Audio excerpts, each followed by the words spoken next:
அண்மை செய்தியை பார்த்து வருகிறோம். திருப்பரங்குன்றம் தீபம் வழக்கில் தமிழ்நாடு அரசின் மேல்முறையீடு மனு மீது உயர்நீதிமன்ற மதுரை அமர்வில் விசாரணை தொடங்கியது. விவரங்களுடன் செய்தியாளர் மாணிக்கம் இணைப்பில் இருக்கிறார். வணக்கம் மாணிக்கம், முழு விவரங்கள். மலை உச்சியின் மீது தீபத்தூணில் தீபம் ஏற்றுவதற்கு தண்ணீர் கொடுத்திருக்கக்கூடிய அந்த உத்தரவுக்கு எதிராக தமிழ்நாடு அரசு தொடர்ந்திருக்கக்கூடிய இந்த மேல்முறையீட்டு மனு என்பது விசாரணைக்கு வந்திருக்கிறது. இது தமிழ்நாடு அரசு சார்பில் பல்வேறு வாதங்கள் முன்வைக்கப்பட்டிருக்கின்றன. அதுவும் இந்த வழக்கு பொறுத்தவரையிலும் சரியாக எந்த நேரத்தில் 144 தடை உத்தரவு பிறப்பிக்கப்பட்டது என்று நீதிபதிகள் கேள்வி எழுப்பியிருக்கிறார்கள். அதற்கு பதிலளித்திருக்கக்கூடிய தமிழ்நாடு அரசு இந்த வழக்கை பொறுத்தவரையிலும் சட்டம் ஒழுங்கு பிரச்சனைக்காகத்தான் அந்த 144 தடை உத்தரவு போடப்பட்டதாக தெரிவித்திருந்தார். அது மட்டுமின்றி இந்த வழக்குல அந்த தமிழ்நாடு அரசினுடைய நிலைப்பாடு என்பது இரு தரப்பினருக்கு இடையே எந்த வகையான ஒரு முரண்பாடும் ஏற்பட்டுவிடக்கூடாது, ஒரு பதற்றமான சூழல் ஏற்பட்டுவிடக்கூடாது, மேலும் சட்டம் ஒழுங்கு முறையாக பாதுகாக்கப்பட வேண்டும் என்ற அடிப்படையில தான் இந்த உத்தரவு போடப்பட்டதாகவும் தெரிவித்திருக்கிறார். மேலும் இந்த நிலையில தொடர்ச்சியாக தமிழ்நாடு அரசு சார்பில் பல்வேறு வாதங்கள் முன்வைக்கப்பட்டு வருகிறது. அதிலும் குறிப்பாக தனி நீதிபதியுடைய இந்த உத்தரவு என்பது மேல்முறையீட்டுக்காக சென்றிருக்கக்கூடிய ஒரு நிலை, அதுவும் ஒரு கால அவகாசம் இருக்கக்கூடிய நிலை. இந்த சூழல்ல அவருடைய இந்த உத்தரவுகள் என்பது நடைமுறைக்கு எதிரானதாக இருக்கிறது என்று ஒரு வாதத்தை முன்வைத்திருக்கிறார். அதுவும் குறிப்பாக திருப்பரங்குன்றத்தினுடைய தீபத்தூண் என்பது பழமையானது, ஆனால் கோவிலோட பழமையானதா என்று தெரியவில்லை எனவும் தமிழ்நாடு அரசு தெரிவித்திருக்கிறது. திருப்பரங்குன்றம் மலை மீது உள்ள தீபத்தூண் கோவிலை விட பழமையானதா என்று நீதிபதி கேள்வி எழுப்பியதற்கு தான் இந்த பதிலை தமிழ்நாடு அரசு தெரிவித்திருக்கின்றனர். குறிப்பாக நீதிபதிகளுடைய கேள்வி என்பது 144 உத்தரவு எதற்காக போடப்பட்டது என்ற ஒரு கேள்வியாக இருக்கிறது. அதற்கு பதிலளித்திருக்கக்கூடிய தமிழ்நாடு அரசு அந்த பகுதி என்பது இரு தரப்பினரும் இரு மதத்தினரும் வாழக்கூடிய ஒரு பகுதி.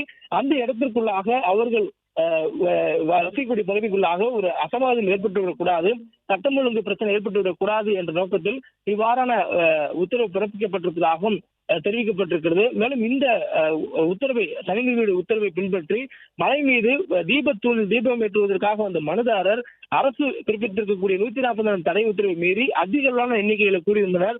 அதுவும் அவர்கள் தீபத்தூணில் தீபம் ஏற்றுவதற்கு பெருந்திரளான கூட்டத்தில் வந்ததனால் அவர்களால் சட்டம் ஒழுங்கு பிரச்சனை ஏற்படக்கூடிய வாய்ப்பு ஏற்பட்டதனால் இது போன்ற ஒரு சூழல் ஏற்பட்டதாகவும் தெரிவித்திருக்கின்றனர். மேலும் சரியாக எந்த நேரத்தில் 144 தடை உத்தரவு பிறப்பிக்கப்பட்டது என நீதிபதிகள் கேள்வி எழுப்பியிருக்கிறார்கள். அதற்கு அரசு தரப்பில் சரியாக கேட்டு தெரிவிப்பதாக தெரிவித்திருக்கிறார். 144 தடை உத்தரவு என்பது தடாலடியாக போடப்பட்டதா, அது முன்கூட்டியே இது போன்ற ஒரு பதற்றமான சூழலை கண்காணித்து பொது அமைதிக்கு குந்தகம் விளைவிக்க கூடாது என்ற அடிப்படையில் முன்கூட்டி எடுக்கப்பட்ட பாதுகாப்பு நடவடிக்கை என்பது தொடர்பான ஒரு கேள்வியை எழுப்பியிருந்தனர். அதற்கு இது போன்ற ஒரு பதிலை அரசு தரப்பில் தெரிவிக்கப்பட்டிருக்கிறது. மேலும் அது தொடர்பான ஆவணங்களையும் தாக்கல் செய்யுமாறு நீதிபதிகள் அரசு தரப்புக்கு அறிவுறுத்தலை கொடுத்திருக்கிறார்கள். மேலும் நீதிபதி சட்டத்தை மீறி இவ்வாறு உத்தரவு பிறப்பித்தார் என்று தனி நீதிபதி உத்தரவுக்கு எதிரான தனது வாதத்தை தமிழ்நாடு அரசு சார்பில் இரு நீதிபதிகளுடைய அமர்வுல தெரிவிக்கப்பட்டு வருகிறது. மனுதாரர் இதன் அஜெண்டா என்னவென்று தெரியாது என்று தெரிவித்திருக்கிறார்கள். தீபத்தூண் கோவிலை விட பழமையானதா என்ற ஒரு கேள்வி எழுந்திருக்கிறது. ஏனெனில் மதுரை திருப்பரங்குன்றம் கோவிலில் ஆண்டாண்டுகளாக அந்த தீபம் ஏற்றப்பட்டு வருகிறது. ஆனால் மலை உச்சியின் மீது இருக்கக்கூடிய அந்த தீபத்தூணில் தீபம் ஏற்ற வேண்டும் என்பதுதான் மனுதாரருடைய முக்கியமான ஒரு பிரதான கோரிக்கையாக இருந்தது. அந்த கோரிக்கைக்கு தனி நீதிபதி தனது தீர்ப்புல 10 பேருடன் அவர் தீபத்தூணில் சென்று தீபம் ஏற்றலாம் என்று ஒரு உத்தரவை கொடுத்திருந்தார். அது மட்டுமில்லாது அதுக்கு கூடுதலாக மத்திய பாதுகாப்பு படையினரும் பாதுகாப்புக்கு வருவார்கள் என்று தெரிவித்திருந்தார். இந்த தீர்ப்பு என்பது நடைமுறைக்கு முரணானது என்று தமிழ்நாடு அரசு தரப்பிலிருந்து வாதங்கள் முன்வைக்கப்பட்டிருந்தது. அந்த சூழலில் தான் தீபத்தூண் கோவிலை விட பழமையானதா என்ற கேள்வியை நீதிபதிகள் முன்வைத்திருக்கிறார்கள். அதற்கு அரசு தரப்பு வழக்கறிஞர் வீரா கதிரவன் பழமையான தூண் அங்குள்ளது, ஆனால் கோவிலை விட பழமையானதா என்பது தெரியவில்லை என்றும் தெரிவித்திருக்கின்றனர். மேலும் திருப்பரங்குன்றம் மலை உச்சியில் உள்ள தீபத்தூணிலும் கார்த்திகை தீபத்தை ஏற்ற வேண்டும் என தனி நீதிபதி டிசம்பர் 1 உத்தரவு பிறப்பித்தார். நீதிமன்ற அவமதிப்பு வழக்கின் உத்தரவில் நீதிமன்ற உத்தரவை எதிர்த்து தர்கா தரப்பில் எந்த மேல்முறையீடும் செய்யப்படவில்லை என கூறியுள்ளார். கோவில் நிர்வாகம் தரப்பில் மேல்முறையீட்டு மனு தாக்கல் செய்யப்பட்டுள்ளது. மேல்முறையீட்டு செய்ய கால அவகாசம் உள்ள நிலையில் அதற்குள் நீதிமன்ற அவமதிப்பு நடவடிக்கை எடுக்க இயலாது என்று அரசு தரப்பிலிருந்து தெரிவிக்கப்பட்டிருக்கிறது. மேலும் தீபத்தூண் 100 ஆண்டுகளுக்கு மேலாக கார்த்திகை தீபம் ஏற்ற பயன்படுத்தப்படவில்லை. 1862ஆம் ஆண்டு முதல் வழக்கத்தில் இல்லாத ஒரு விஷயத்தை உடனடியாக நடைமுறைப்படுத்த உத்தரவிட வேண்டிய தேவை இல்லை எனவும் அரசு தரப்பிலும் தெரிவிக்கப்பட்டிருக்கிறது. மேலும் கார்த்திகை தீபம் ஒரு இடத்தில் மட்டும் ஏற்றப்பட வேண்டும், 2 இடங்களில் ஏற்றுவது மத நம்பிக்கையை புண்படுத்தும் விதமாக அமையும் என்றும் தெரிவித்திருக்கிறார். அதாவது திருப்பரங்குன்றம் கோயிலுக்குரிய உச்சிப்பிள்ளையார் கோயிலில் தீபம் ஏற்றக்கூடிய சூழலில் அதற்கு மேலாக இருக்கக்கூடிய உச்சி மலையில் இருக்கக்கூடிய தீபத்தூணில் தீபம் ஏற்ற வேண்டும் என்பது ஒரே நேரத்தில் 2 இடங்களில் தீபம் ஏற்றக்கூடிய வகையிலாக அமைந்துவிடும்.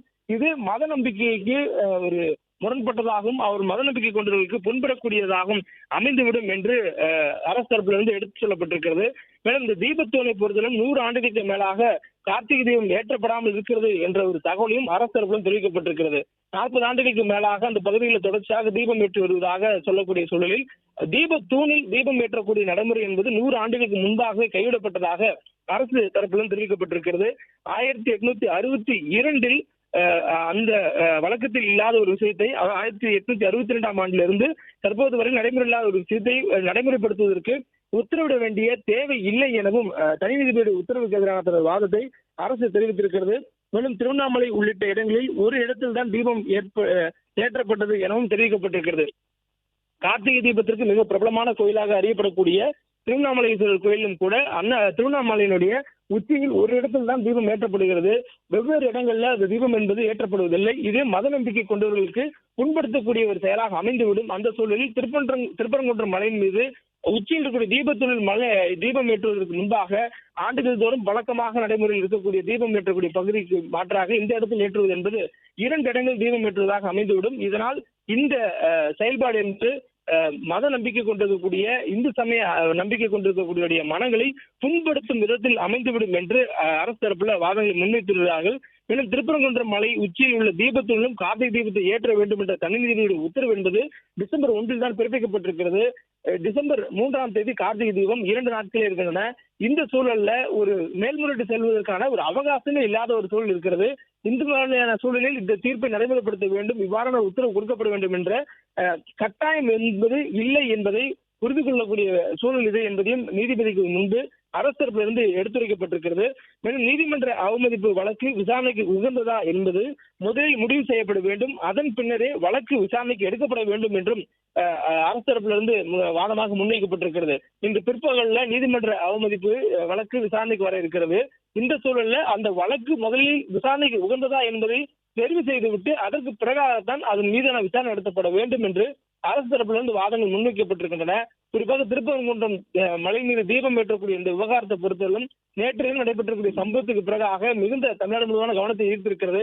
ஏனெனில் நேற்றைய தினம் தமிழ்நாடு முழுவதும் தீப ஒளி திருநாள் வெகு விமர்சையாக கொண்டாடப்பட்ட சூழலில் திருப்பரங்குன்றம் மலையின் மீது உச்சியில் தீபத்தூணில் தீபம் ஏற்ற வேண்டும் என்ற இந்து மத அமைப்பினருடைய அந்த கோரிக்கை தொடர்பாக தனி நீதிபதி GR சுவாமிநாதன் கொடுக்கக்கூடிய உத்தரவு அமலுக்கு வருமா என்ற ஒரு எதிர்பார்ப்பு இந்த சூழலில் 10 நபர்களுடன் மத்திய பாதுகாப்பு படையினருடன் அவர் தீபத்தூணில் தீபம் ஏற்றுவதற்கு அனுமதிக்கலாம் என்று தனி நீதிபதி கொடுத்த உத்தரவுக்கு எதிராக அந்த மனுதாரரே பெருந்திரள் கூட்டத்தை கூட்டிக் கொண்டு வந்து தீபம் ஏற்றுவதற்கு முற்பட்டது ஒரு அசாதாரண சூழல் ஏற்படுத்தும் வகையிலும், அது மட்டுமில்லாமல் ஒரு பதட்டமான சூழல் ஏற்படுத்தி சட்டம் ஒழுங்குக்கு குந்தகம் விளைவிக்கும் வகையிலும் அமைந்ததாகவும், நீதிமன்ற அவமதிப்பு வழக்கை நடத்த வேண்டும் என்றால் அது சம்பந்தப்பட்ட மனுதாரர் மீதுதான் நடத்தப்பட வேண்டும் என்றும் அரசு தரப்பிலிருந்து தெரிவிக்கப்பட்டிருக்கிறது. மேலும் இந்த வழக்கினுடைய விசாரணை நடந்து வரக்கூடிய சூழலில் உத்தரவு நகல் பதிவேற்றம் செய்யப்பட்டு சுமார் 12 மணி நேரத்திற்கு பின்னரே கோவில் நிர்வாகம் தரப்பில் மேல்முறையீடு செய்யப்பட்டுள்ளது.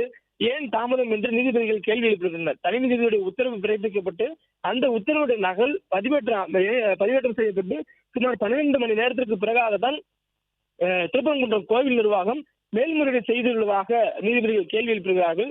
மேலும் இதற்கு பதிலளித்திருக்கக்கூடிய அரசு தரப்பு என்பது மேல்முறையீடு செய்ய 30 நாட்கள் அவகாசம் உள்ளது என்பதை சுட்டிக்காட்டி வருகின்றனர். வழக்கமாக ஒரு வழக்கில் கொடுக்கப்படக்கூடிய தீர்ப்புக்கு எதிராக மேல்முறையீடு செல்வதற்கு 30 நாட்கள் அவகாசம் இருக்கும். அதுபோல் இந்த தனி நீதிபதி கொடுத்திருக்கக்கூடிய நீதிபதி GR சுவாமிநாதன் அவர்கள் திருப்பரங்குன்ற மலையின் மீது உச்சியில் தீபத்தூணில் தீபம் ஏற்றுவதற்கு கொடுக்கப்பட்டிருக்கக்கூடிய அந்த உத்தரவுக்கு எதிராக மேல்முறையீடு செல்வதற்கு 30 நாட்கள் அவகாசம் இருக்கிறது. இந்த சூழலில் 12 மணி நேரம் என்பது ஒரு காலதாமதமான செயல் அல்ல என்பதையும் அரசு தரப்பிலிருந்து எடுத்துரைக்கப்பட்டிருக்கிறது. தொடர்ச்சியாக இந்த வழக்கு விவகாரத்தை பொறுத்தவரை நேற்று தினம் நடைபெற்றக்கூடிய சம்பவத்தில் மையமாக வைத்து அரசு தரப்பிலிருந்து பல்வேறு விவகாரங்கள் எடுத்துரைக்கப்பட்டிருக்கின்றன. அதுவும் குறிப்பாக 2 நீதிபதிகள் கொண்டிருக்கக்கூடிய அந்த அமர்வுக்கு தமிழ்நாடு அரசு பல்வேறு விவகாரங்கள் எடுத்து முன்வைக்கிறார்கள்.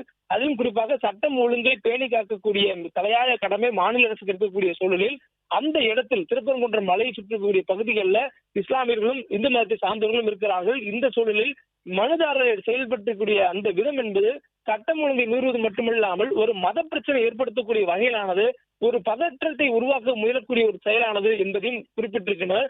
அது மட்டுமின்றி இது போன்ற ஒரு அசாதாரண சூழல் ஏற்படும் என்பதுதான் தமிழ்நாடு அரசினுடைய அச்சம்.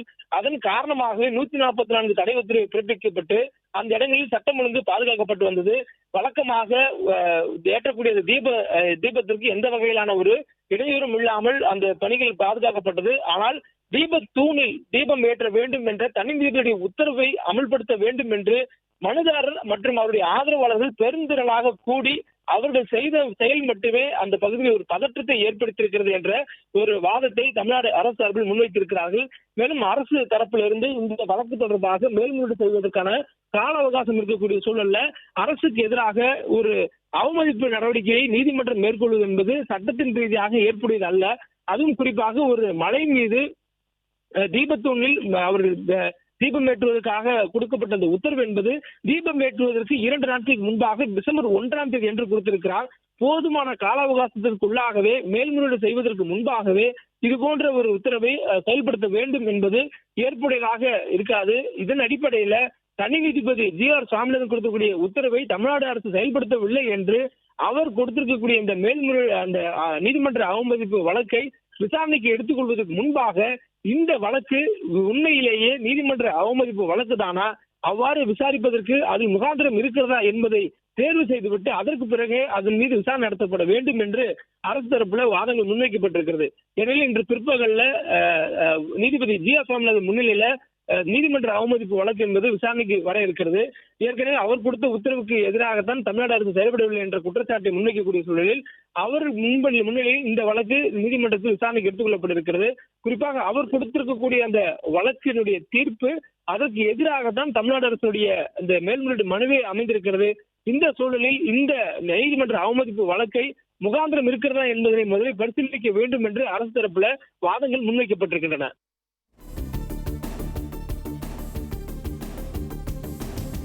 பிளே ஸ்டோர் மற்றும் ஆப் ஸ்டோரில் இருந்து பாலிமர் செயலியை QR கோடு மூலம் பதிவிறக்கம் செய்யுங்கள். செய்திகளை உடனுக்குடன் பெறுங்கள்.